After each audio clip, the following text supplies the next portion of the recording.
রোজার শেষে এলো খুশির ঈদ, তুই আপনাকে আজ বিলিয়ে দেশ আসমানি তাগিদ। ও মন রমজানের ওই রোজার শেষে এলো খুশির ঈদ, তুই আপনাকে আজ বিলিয়ে আজকে আসুন্নাহ ফাউন্ডেশন আয়োজিত এই বিশাল উন্মুক্ত মাঠের ঈদগাহে আপনাদেরকে স্বাগতম জানাচ্ছি আবারও। ইনশাআল্লাহ আমরা 10,000 মানুষকে ঈদের সালাত আয়োজন করবার ব্যবস্থা আলহামদুলিল্লাহ আজকে করেছি এবং ঈদের মাঠে আপনাদের উদ্দেশ্যে আমি কয়েকটি কথা আরজ করতে চাই বিনীতভাবে। তার প্রথম কথাটি হলো, রমাদান মাস অতিবাহিত হয়ে গেছে, আমরা শাওয়াল মাসে প্রবেশ করেছি।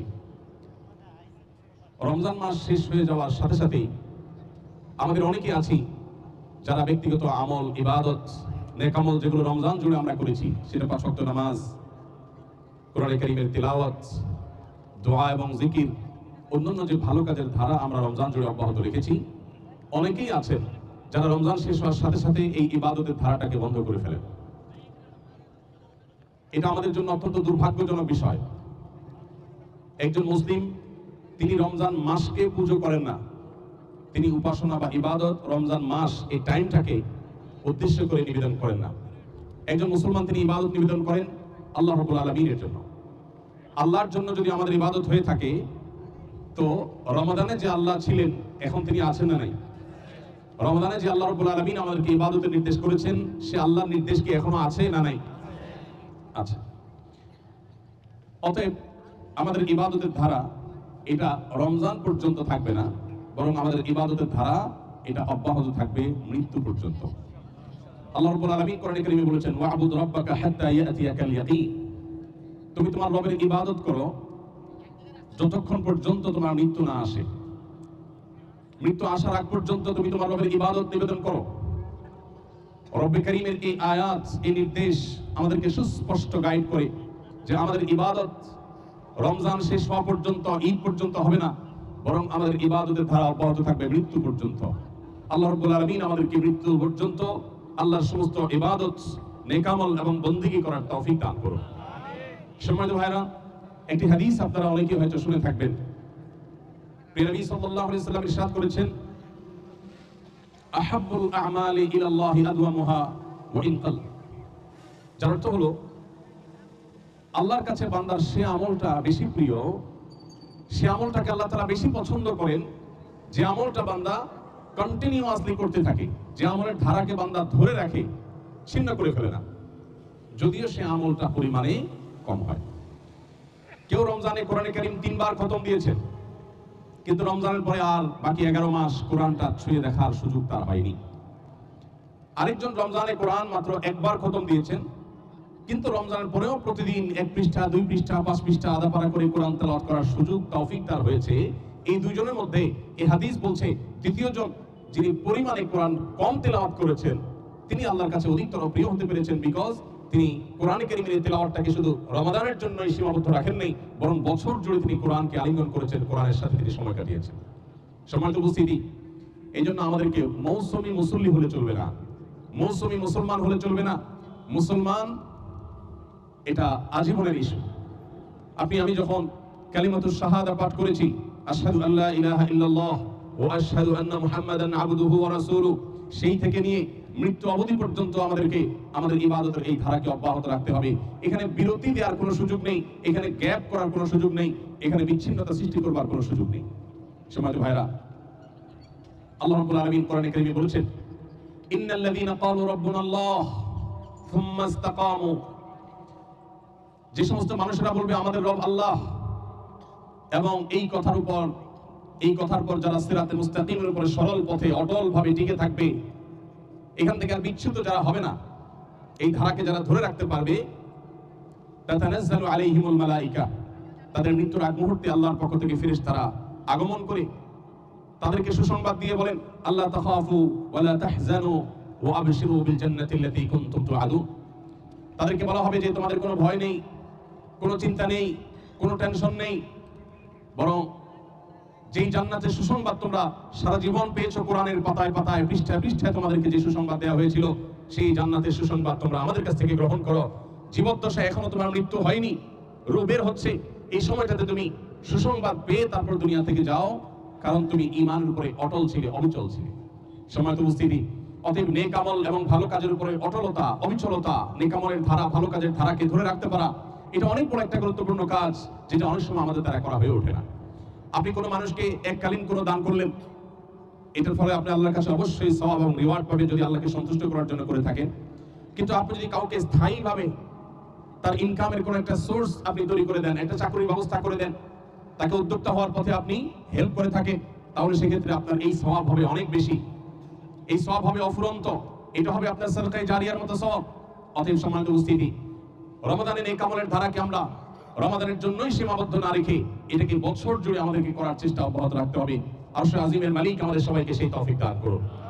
আজকে এই ঈদগাহ থেকে আসুন আমরা এই পণ করে যাই, এই শপথ করে যাই, এই সংকল্প করে যাই যে আমরা রমাদান জুড়ে যে সমস্ত নেকামল করেছি, সেই নেকামলগুলো রমাদানে যেই ভলিউমে করেছি ওই ভলিউমে না পারলেও আল্লাহ আমাকে যতটুকু সাধ্য দিয়েছেন ততটুকু সাধ্যের মধ্যে থেকে সেই নেক আমলের ধারাকে আমরা অব্যাহত রাখবো ইনশাআল্লাহ। সম্মানিত ভাইরা, আমরা যদি রমাদান মাসে যে 5 ওয়াক্ত নামাজ জামাতের সাথে পড়ার অভ্যাস গড়ে তুলেছি, এটা যদি আমরা রমজানের পরেও ধরে রাখতে পারি, আমাদের রমাদান অনেকখানি সাকসেস এবং সফল ইনশাআল্লাহ।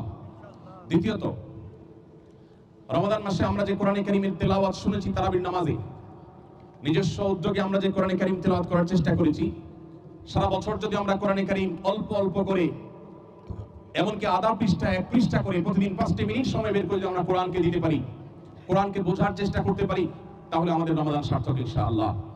আমরা বহু মানুষ আছি, আমাদের স্মার্টফোনগুলো চেক করলে দেখা যাবে প্রত্যেকটা স্মার্টফোনে আমাদের হিস্ট্রি থাকে, আমরা সারাদিন কি পরিমাণ সময় কোন অ্যাপের জন্য বরাদ্দ রেখেছিলাম। আপনি যে কোনো সময় চেক করতে পারেন যে আপনার অ্যাপসে যতগুলো অ্যাপস আছে আপনার মোবাইলের ভিতরে কোন অ্যাপে আপনি কত ঘন্টা ডুবেছিলেন। আপনি চেক করলে দেখতে পাবেন যে প্রতিদিন অলমোস্ট 2 থেকে 3 ঘন্টা, কারো কারো ক্ষেত্রে আরো বেশি সময় আমরা শুধুমাত্র সোশ্যাল মিডিয়ার অ্যাপগুলোতে ডুবেছিলাম। যেখানে প্রতিদিন 2 ঘন্টা 2.5 ঘন্টা ফেসবুক, ইউটিউবে আমরা ডুবে থাকতে পারি, সেখানে দিনে 5টা মিনিট কোরআনের সাথে কাটাবার সুযোগ আমাদের হয় না। সারাদিন যেখানে আমাদের হাতে মোবাইল থাকে, সেখানে 5টা মিনিট আমাদের হাতে কোরআন যদি না উঠে, তাহলে মুসলিম হিসাবে এর চাইতে বড় দুর্ভাগ্যজনক বিষয় আমাদের জীবনে আর কিছু হতে পারে না। সম্মানিত উপস্থিতি, আজকের ঈদগাহ থেকে আসুন আমরা এই পণ করি, এই সংকল্প করি, যেই কোরআন গোটা রমজান জুড়ে আমরা শুনেছিলাম, তেলাওয়াত করার চেষ্টা করেছিলাম, সেই কোরআনকে রমজানের পরেও আমরা আমাদের জীবনে ধারণ করার চেষ্টা করব। প্রতিদিন একটু একটু করে পড়ার চেষ্টা করব, বোঝার চেষ্টা করব, আমল করার চেষ্টা করব, কোরআনের আলো দ্বারা নিজেকে আলোকিত, নিজের পরিবার এবং সমাজকে আলোকিত করার চেষ্টা করব। আল্লাহ রাব্বুল আলামিন আমাদের সবাইকে সেই তৌফিক দান করুন। সম্মানিত ভাই সকল, সম্মানিত বোনেরা, কোরআন এমন এক মহা সম্পদ মুসলমান জাতির। নবী সাল্লাল্লাহু আলাইহি ওয়াসাল্লাম বলেছেন, ইন্নাল্লাহা ইয়ারফাউ বিহাযাল কিতাবি আকওয়ামা ওয়া ইয়াদাউ বিহি আখারিন। আল্লাহ রাব্বুল আলামিন এই কোরআনের মাধ্যমে বহু জাতিকে উপরে তুলেছেন, বহু জাতিকে আল্লাহ তার মর্যাদাকে সমুন্নত করেছেন। আবার এই কোরআনের প্রতি যারা অবহেলা করেছে, উদাসীনতা করেছে, এই কোরআনের প্রতি দায়িত্বশীলতার পরিচয় দেয় নাই, তাদেরকে আল্লাহ রাব্বুল আলামিন অবনমন ঘটিয়েছেন, পতন ঘটিয়েছেন, তাদের ধ্বংস আল্লাহ তাআলা নিশ্চিত করেছেন। অতএব সিদ্ধান্ত আমাদেরকে নিতে হবে, আমরা দুনিয়া এবং আখিরাতের প্রভূত কল্যাণ চাই কি চাই না। যতদিন মুসলিম জাতি কোরআনকে মাথায় রেখেছে, বক্ষে ধারণ করেছে, জীবনে ধারণ করেছে, পরিবার সমাজ এবং রাষ্ট্রে ধারণ করেছে, ততদিন পর্যন্ত মুসলিমরা পৃথিবীতে বাঘের মতো বসবাস করেছে। যেদিন আমরা কোরআন থেকে দূরে সরে গেছি, কোরআনকে আমরা উপরে তুলে রেখেছি, কোরআনকে আমরা বছর জুড়ে স্পর্শ করার সময় পাই না, সেই দিন থেকে আমাদের অপদস্থ, অপমান হওয়ার সমস্ত আয়োজন সম্পন্ন হয়েছে। আজ আমাদের যে দুরবস্থা আছে, এটিকে দূর করবার জন্য কোরআনের সংস্রবে আসা, কোরআনের সান্নিধ্যে আসা, কোরআনের আলোকে নিজেকে আলোকিত করা, এর কোনো বিকল্প পথ আমাদের সামনে খোলা নেই। অতএব আসুন, রমাদান মাসের দ্বিতীয় আমল হিসাবে যদি আমরা কোরআনে কারীমের সাথে সময় কাটানো, এই সৌভাগ্যটা যদি আমরা বছর জুড়ে ধরে রাখতে পারি, তাহলে আমাদের রমাদানের সমস্ত ইবাদত, আমাদের সমস্ত প্রচেষ্টা সাকসেস হবে, সফল হবে ইনশাআল্লাহ তাআলা। নাম্বার 3 এবং শেষ পয়েন্ট হলো, রমাদান জুড়ে আমরা নিশ্চয়ই অনেকেই ভোর রাতে সারি খেতে উঠে 2 রাকাত 4 রাকাত নামাজের সুযোগ পেয়েছি, একটু দোয়া করার সুযোগ পেয়েছি, তারাবির নামাজের সুযোগ পেয়েছি, বিতরের নামাজে দোয়া করার সুযোগ পেয়েছি। ভাইরা আমার, মুসলমানের অনেক বড় একটা অস্ত্র, মুসলমানের অনেক বড় একটা শক্তির জায়গা হলো আল্লাহর কাছে ভোর রাতে দোয়া করতে পারা। এটা হলো আল্লাহর সাথে একান্তে আলাপ, আল্লাহর সাথে আপনি প্রাইভেট আলাপ যে কোনো সময় করতে পারেন, কিন্তু ভোর রাতের আলাপটা এত গুরুত্বপূর্ণ। 5 ওয়াক্ত নামাজের জন্য আল্লাহ তাআলা মুয়াজ্জিনকে দিয়ে ডাকেন, হাইয়া আলাস সালাহ, তোমরা নামাজের প্রতি আহ্বান, আসো, নামাজের দিকে আসো। আল্লাহ তাআলা মুয়াজ্জিনকে দিয়ে ডাকেন, কিন্তু ভোর রাতের এই সময়টাতে স্বয়ং আল্লাহ নিজে বান্দাকে ডেকে ডেকে বলেন, তোমাদের কেউ কি আছো প্রার্থনা করবে, আসো। তাহলে এই ভোর রাতের দোয়া এবং তাহাজ্জুদের এই সুযোগটা রমজান জুড়ে আমরা পেয়েছি। সারা বছর যদি এটাকে আমরা অল্প অল্প করে ধরে রাখতে পারি, তাহলে সেক্ষেত্রে আমাদের সেই রমাদান সাধনা সার্থক হবে, সফল হবে ইনশাআল্লাহ। সম্মানিত ভাইরা, আমরা রমজানের একেবারে শুরু থেকে শেষ পর্যন্ত প্রতিদিন সাহরিতে আমরা উঠেছি। রমজানের শেষে আমাদের সাহরিতে হয়তো উঠা হবে না প্রতিদিন। সেক্ষেত্রে আমরা যদি সুন্নাহ লাইফস্টাইল মেনটেন করি, আমরা যদি সন্ধ্যায় রাতের খাবার সন্ধ্যার পর পর খেয়ে ফেলি এবং এশার নামাজের পরপর যদি আমরা শুয়ে যেতে পারি, যে কাজগুলো আমরা এশারের পর থেকে রাত 10টা 11টা 12টা পর্যন্ত করি, ওই কাজগুলো যদি আমরা ভোরে করি, সেটা শিক্ষার্থী হন কিংবা যে কোনো শ্রেণী পেশার মানুষ হন, তাহলে সেক্ষেত্রে আমাদের জীবনে প্রভূত কল্যাণ এবং বরকত আসবে। নবী সাল্লাল্লাহু আলাইহি সাল্লাম রাতে এশার নামাজের পরে গল্প আড্ডা কথাবার্তা বলাকে অপছন্দ করতেন। তিনি এশার পর পর শুয়ে যেতে বলেছেন এবং উৎসাহ দিয়েছেন। কারণ নবী সাল্লাল্লাহু আলাইহি সাল্লাম ইয়াকরাহুন নাওম ক্বাবলা আল-ইশা ওয়াল হাদিস বাদা। নবীজি এশার আগে ঘুমানো অপছন্দ করতেন, আর এশার পরে কোনো আলাপ সালাপ, কোনো আড্ডা মজলিস এগুলোকে অপছন্দ করতেন। সরাসরি তিনি বিছানা চলে যেতেন এবং ঘুমোতেন। আপনারা নিশ্চয়ই অবগত আছেন, পৃথিবীর পূর্ব থেকে পশ্চিম, উত্তর থেকে দক্ষিণ, যেদিকে আপনি চোখ মেলে তাকাবেন, যেই দেশকে দেখবেন একটু উন্নতি করেছে, যেই সমাজকে দেখবেন তারা একটু অর্থনৈতিকভাবে, জ্ঞানে বিজ্ঞানে, তথ্য প্রযুক্তিতে, অবকাঠামোতে, বিভিন্ন সেক্টরে যারা উন্নতি করেছে, অগ্রগতি করেছে, তাদের প্রায় সবগুলো দেশের একটা কমন কালচার হলো তারা সন্ধ্যার পরপর শুয়ে যায় এবং ভোরে উঠে তারা কাজ শুরু করে। মুসলমান হিসেবে আমাদের জন্য এটা লজ্জার বিষয় যে আমরা গভীর রাত না হলে ঘুমাই না। আমাদের দেশে রাত 9টা 10টায় এই সময়গুলোতে আমাদের শহর এলাকাগুলোতে সবচেয়ে বেশি জ্যামের সৃষ্টি হয়, কারণ আমরা সবচেয়ে বেশি বাইরে থাকি এই টাইমে। আপনি উন্নত দেশে গেলে দেখবেন উল্টো চিত্র, যে সেখানে সন্ধ্যার পর পর রাস্তাঘাটগুলো ফাঁকা হয়ে যায়, ভোর বেলায় রাস্তাঘাটগুলো জ্যামের সৃষ্টি হয়, কারণ সবাই কাজে চলে যায়। তাহলে নবীজির এই সুন্নাহটা যদি আমরা মেনে চলি, আমাদের জীবনের উন্নতিও হবে, আবার একই সাথে ওই যে ভোর বেলা উঠে আল্লাহর কাছে দোয়া করার যে সৌভাগ্য, সেটা অর্জন হবে যদি আমরা সন্ধ্যায় তাড়াতাড়ি এশার পর পর শুয়ে যাই। অতএব রমজান মাসের এই 3টা জিনিস, 5 ওয়াক্ত নামাজ জামাতের সাথে পড়া, মা বোনরা 5 ওয়াক্ত নামাজ ওয়াক্ত হওয়ার পর দেরি না করে তাড়াতাড়ি পড়ে ফেলা, এবং দ্বিতীয়ত কোরআনে কারিমের তেলাওয়াত অল্প হলেও প্রতিদিন একটু একটু করে করা। তৃতীয়ত রমজান মাস জুড়ে আমরা যে দোয়া করেছি আল্লাহর কাছে ইফতারিতে, সাহরিতে, ভোর রাতে, বিশেষ করে ভোর রাতের ইবাদত এবং তাহাজ্জুদ দোয়া, এই দোয়ার ধারা যদি আমরা অব্যাহত রাখতে পারি, ইনশাআল্লাহ আমাদের রমজান সাধনা সার্থক হবে। আল্লাহ আমাদের সবাইকে এই 3টা আমলকে ধরে রাখার তৌফিক দান করুন। সম্মানিত উপস্থিতি, আমি যে কথা বলছিলাম, রমজান মাসে আমরা যে নেক আমল করার তৌফিক পেয়েছি, আল্লাহ আমাদেরকে যে তৌফিক দিয়েছেন, আমাদের আমল ইবাদতগুলো কবুল হয়েছে কিনা, কার কতখানি কবুল হয়েছে, নিশ্চিত হওয়া যাবে সেদিন, যেদিন আল্লাহ রাব্বুল আলামিন সবার বিচার দিবস প্রতিষ্ঠা করবেন। তার আগ পর্যন্ত আমাদের কার কোনো আমল কবুল হয়েছে কিনা, হলে কতখানি হয়েছে, সেটি নিশ্চিত হওয়ার কোনো সুযোগ বা উপায় আমাদের জন্য নেই। তবে ইসলামের ইতিহাসে সোনালী যুগের স্বর্ণ মানবগণ, সালাফে সালেহীন, তারা আমাদের আমল এবং ইবাদত কবুল হওয়ার কিছু আলামত, কিছু ইন্ডিকেটরের কথা বলেছেন, যেগুলো আসলে আমাদের ইবাদত কবুল হয়েছে এরকম ইঙ্গিত আমাদেরকে দেয়, ধারণা পোষণ করা যায়, নিশ্চয়তার কোনো সুযোগ নেই। সেরকম একটা আলামত হলো, যদি কোনো আমল করার পর সে আমলটা কন্টিনিউয়াসলি করার তৌফিক আপনার হয়, তাহলে আপনি নিজের প্রতি সুধারণা করতে পারেন, আল্লাহর প্রতি ধারণা করতে পারেন, সম্ভবত আল্লাহ তাআলা আপনার আমল ইবাদত কবুল করেছেন, সেজন্য সেটাকে আপনাকে আল্লাহ তাআলা আবার রিপিট করার সুযোগ দিয়েছেন, তৌফিক দিয়েছেন। এই জন্য রমজানের আমাদের আমল ইবাদত কবুল হয়েছে কিনা সেটা বোঝার অন্যতম উপায় হলো, রমজান মাসে আমরা যে সমস্ত আমল ইবাদত করেছি, সেগুলোর ধারা যদি রমজানের পরে অল্প হলেও ধরে রাখতে পারি, আশা করা যায় আল্লাহ রাব্বুল আলামিনের কাছে আমাদের রমজানের আমল ইবাদত সেই অনুপাতে কবুল হয়েছে, বরং তার চেয়ে বেশি কবুল হয়েছে, সে আশা আমরা আল্লাহর কাছে রাখবো। অতএব আমাদেরকে যে কোনো মূল্যে রমজানের আমল এবং ইবাদতগুলোর ধারাবাহিকতা রমজানের পরের সময়টাতেও রাখতে হবে। আমরা ঈদ উদযাপন করতে গিয়ে আল্লাহর আদেশ, আল্লাহর নিষেধগুলো, এগুলোকে যেন আমরা মাথায় রাখি, এগুলোকে যেন আমরা কোনোভাবে ভায়োলেশন না করি। আল্লাহ তাআলা আমাদের সবাইকে সেভাবে ঈদ উদযাপন করার তৌফিক দান করেন। আমার তরুণ বন্ধুদেরকে, কিশোরদেরকে, স্নেহের কিশোরদেরকে আমি বিশেষভাবে বলতে চাই, ঈদে আমাদেরকে আনন্দ করতে হবে, উৎসব করতে হবে, হাসি খুশি থাকতে হবে, এটি সুন্নাহ। কিন্তু এর মানে এই নয় যে মুসলমানের উৎসব কারোর বিরক্তির কারণ হবে, কারোর কষ্টের কারণ হবে। এটা কোনো সুস্থ উৎসব নয়, যেই উৎসব অন্য মানুষের বেদনার কারণ হয়, কষ্টের কারণ হয়। আমার কিশোর বন্ধুরা, তোমরা অনেকে ঈদ উপলক্ষে বিভিন্ন জায়গায় ছোটখাটো পিকআপ ভাড়া করে, অনেক সময় ট্রাক ভাড়া করে তোমরা দলে দলে বিভিন্ন সড়ক প্রদক্ষিণ করো এবং বড় বড় সাউন্ড বক্স ভাড়া করে হাই ভলিউমে তোমরা মিউজিক বাজাতে বাজাতে সড়কের এ মাথা থেকে ও মাথা পর্যন্ত তোমরা পদক্ষেপ করো। তোমরা জানো এর ফলশ্রুতিতে বহু দুর্ঘটনা ঘটে, কারণ যখন হাই ভলিউমে তোমরা মিউজিক বাজাতে থাকো তখন যিনি গাড়ির চালক থাকেন তিনি পিছন থেকে কোনো হর্ন শুনতে পান না, কোনো সিগন্যাল তিনি অনুভব করা কঠিন হয়ে যায় তার জন্য। এক্ষেত্রে দুর্ঘটনা যেমন সম্ভাবনা থাকে, ঠিক একইভাবে তুমি যখন বিকট আওয়াজে এই গানের আওয়াজে তুমি সড়কগুলোকে প্রকম্পিত করে তুলছো, ঠিক তখনই হয়তো কেউ এই গান শুনতে চাচ্ছে না, তিনি হয়তো রেস্ট করতে চাচ্ছেন, তিনি হয়তো ঘুমোতে চাচ্ছেন, কেউ হয়তো মোবাইলে কথা বলতে চাচ্ছেন। তোমার সড়কে এই যে বিকট আওয়াজে তুমি গানের আওয়াজে তুমি যে সড়ককে প্রকম্পিত করছো, ওই সময় হয়তো তোমার পাশের চালক তোমার আওয়াজের কারণে পিছনে কোনো সিগন্যাল শুনতে পারেন নাই, দুর্ঘটনা ঘটে যেতে পারে। সবচেয়ে বড় কথা হলো একজন মুসলমান হিসাবে এই ঈদ আল্লাহর দেওয়া উৎসব, আল্লাহর দেওয়া উৎসবকে আল্লাহর বিধান মোতাবেক, আল্লাহর আদেশ মোতাবেক, আল্লাহর বাতানো পদ্ধতিতে আমাদের উদযাপন করা উচিত। এই ঈদ আমাদেরকে আমাদের মহানবী সাল্লাল্লাহু আলাইহি সাল্লাম দিয়েছেন। তিনি যখন মদিনায় এসেছেন তিনি দেখেছেন মদিনার ইহুদিরা তারা আশুরার দিনে উৎসব করে। নবী করিম সাল্লাল্লাহু আলাইহি সাল্লাম আল্লাহ রাব্বুল আলামিনের ওহীর নির্দেশের মাধ্যমে তিনি তখন আমাদেরকে দুটি ঈদ দিয়েছেন, একটা হলো ঈদুল ফিতর, একটা হলো ঈদুল আযহা।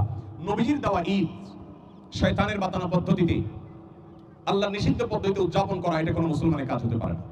তাছাড়া তোমরা যারা কিশোর আছো, আমার ছেলের বয়সী ছোট ভাইয়ের মতো যারা আছো, আমি তোমাদের প্রতি বলছি, তোমরা বেশিরভাগই স্কুলে পড়াশোনা করছো, কেউ কেউ হয়তো কলেজ লাইফে পদার্পণ করেছে।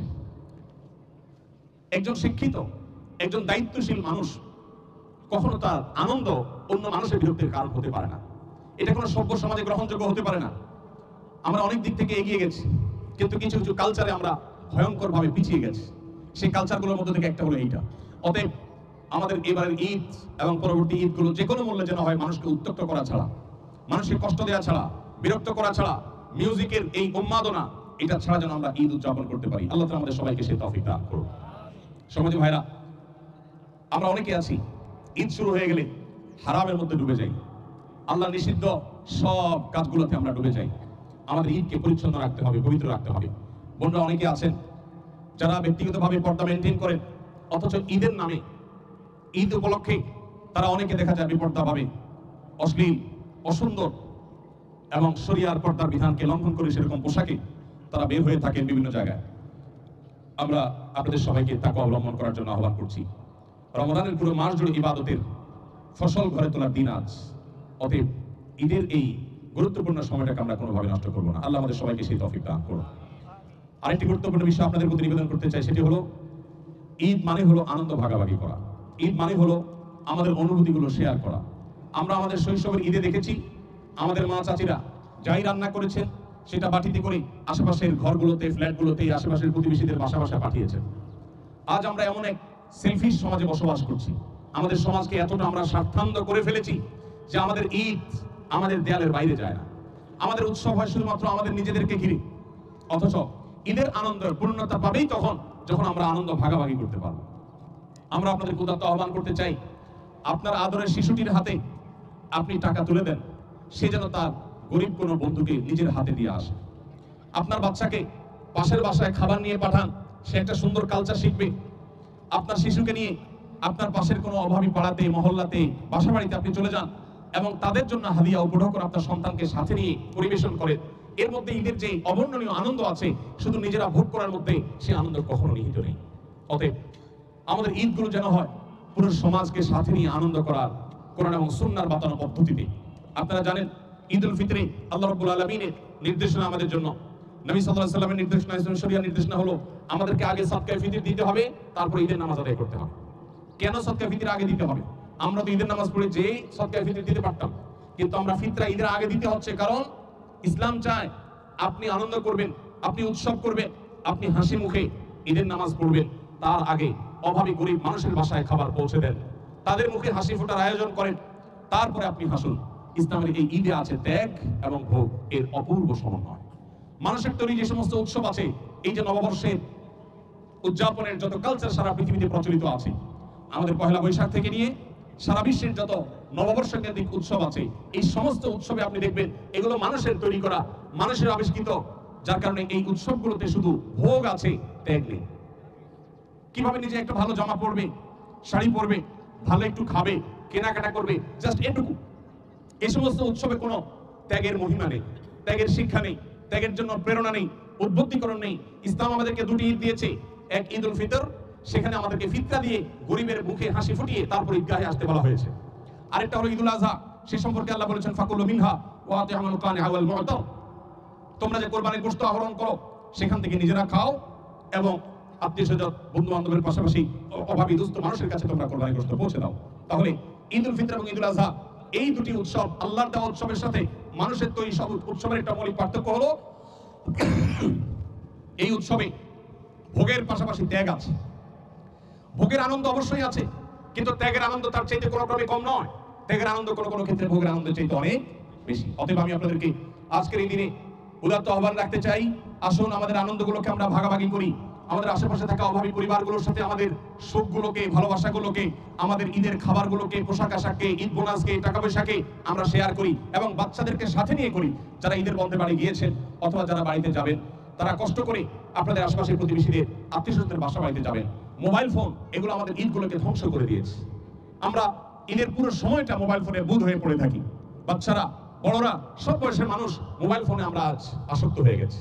মোবাইল ফোনকে একটু সাইডে রেখে আমাদের ঈদটাকে আসলে আমরা উদযাপন করার চেষ্টা করি, অনুভব করার চেষ্টা করি, শেয়ার করার চেষ্টা করি। আল্লাহ আমাদের সবাইকে সেই তৌফিক দান করুন। আল্লাহু আকবার।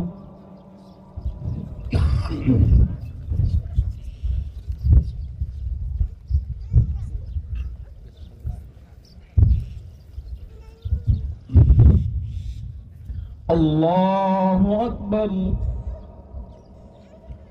আল্লাহু আকবার। আল্লাহু আকবার।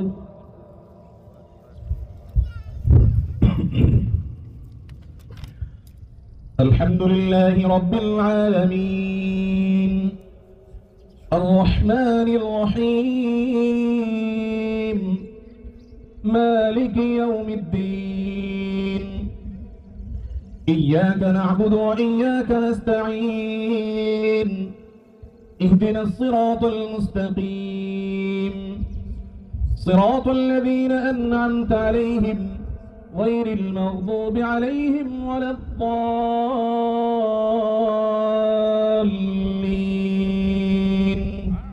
آمين.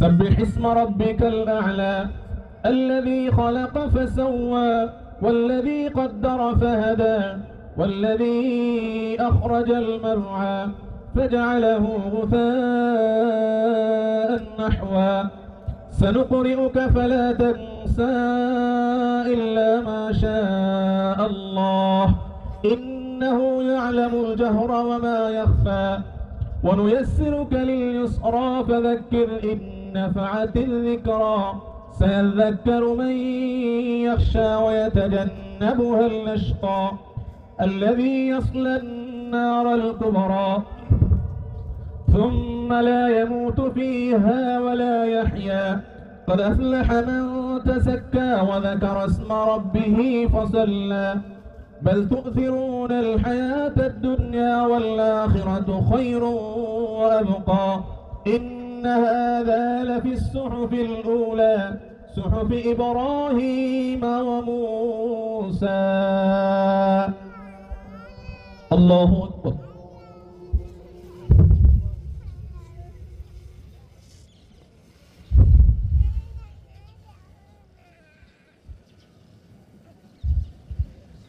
سمع الله لمن حمده.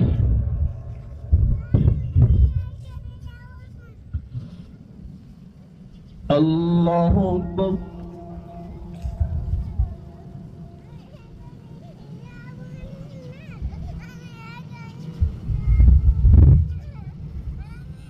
الله أكبر.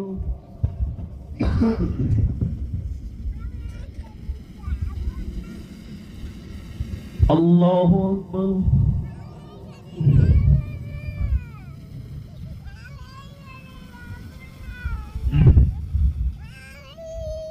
الله أكبر.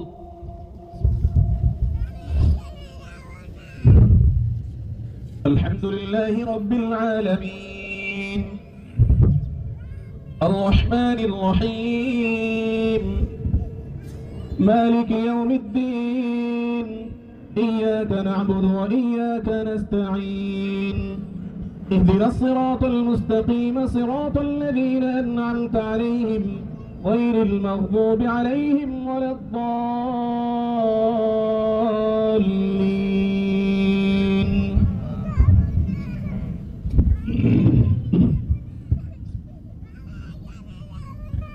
هل أتاك حديث الغاشية وجوه يومئذ خاشعة عاملة ناصبة تصلى نارا حامية تسقى من عين آنية ليس لهم طعام إلا من ضريع لا يسمن ولا يغني من جوع وجوه يومئذ ناعمة لسعيها راضية في جنة عالية فيها عين جارية فيها سرر مرفوعة وأكواب موضوعة ونمارق مسفوفة وزرابي مبثوثة أفلا ينظرون إلى الإبل كيف خلقت وإلى السماء كيف رفعت وإلى الجبال كيف نصبت وإلى الأرض كيف سطحت فذكر إنما أنت مذكر لست عليهم بمسيطر إلا من تولى وكفر فيعذبه الله العذاب الأكبر إن إلينا إيابهم ثم إن علينا حسابهم. الله أكبر الله أكبر الله أكبر الله أكبر.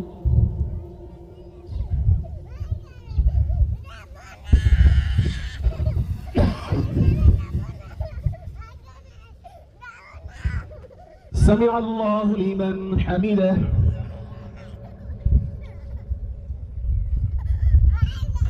الله أكبر.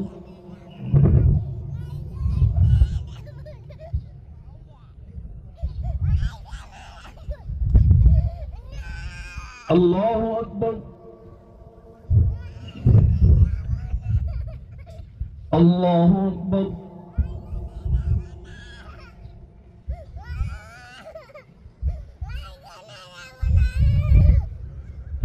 الله أكبر.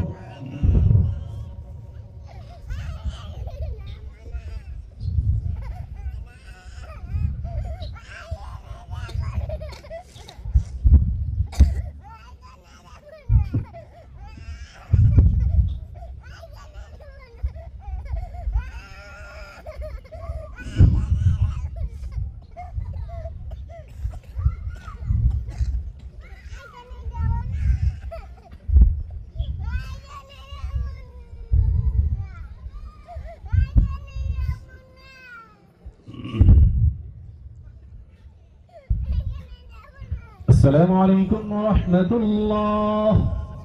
السلام عليكم ورحمة الله.